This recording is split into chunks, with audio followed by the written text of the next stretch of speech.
everyone. Good evening po sa ating lahat. Welcome back again to our channel. 6:45, 10 minutes. So, ayan.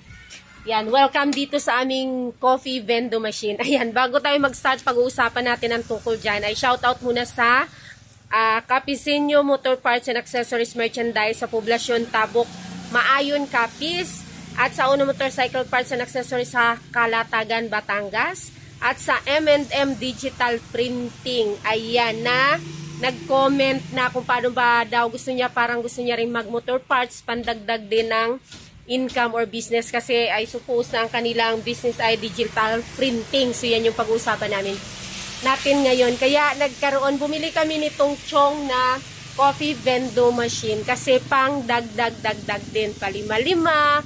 At saka at the same time, kasi advantage siya dito sa kagaya natin na may shop, na palaging may nakaantabay na mga customer, naghihintay habang nagpapagawa. So, habang naghihintay sila or nakapila or naghihintay na may isa lang yung ginagawa nila ayan, nagkakape muna. Pwedeng magkape.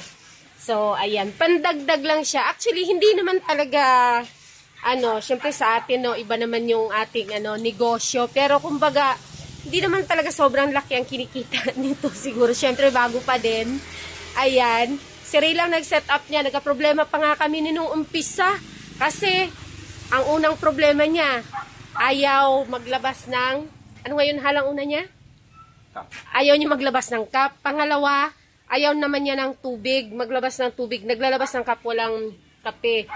Ay, siyempre, master, kaya naayos na, hindi na namin binalik. Hindi na namin ni-return kasi parang naglampas na rin siya sa sa warranty na 7 days. So, ayun, ang mga customer namin actually habang naghihintay sila ay nakakatuwa kasi yan nagkakape sila. Inaalok din namin na kape po muna habang naghihintay. So, sa ilang araw naka 200 plus. At saka feeling ko malakas ito kapag kapag patag ulan. Ayan. Kasi pag panahon ng tag-ulan talaga, 'di ba? Naghihingi talaga sila ng nang minsan naghihiram pa ng thermos para makapagkape. So ito actually kahit naman mainit dahil nga napakasarap naman niya. Mayroon itong tatlong flavor, yung hot choco, caramel, at saka cappuccino. Ayan siya. So masarap pang dagdag income. So maganda pa actually nito kasi wala ka namang gagawin. Wala kang gagawin dyan. Maghuhulog lang yung customer. Kapag sa mga may tindahan talaga, advantage siya. Kagaya dito. Nandiyan lang siya.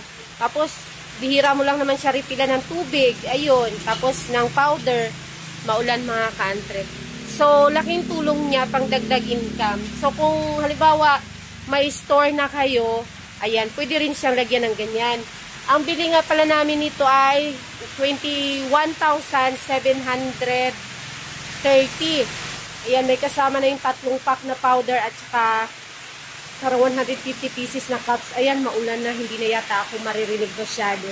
May pa-align pa kasi. May na-align pa dito si Ray. Ayan na, maulan na.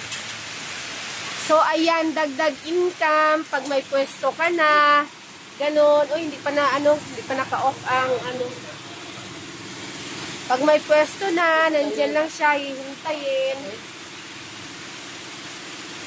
Hulog-hulog na lang mga customer. Kumbaga sa Bisaya ba, yawat na lang kaysa sa wala.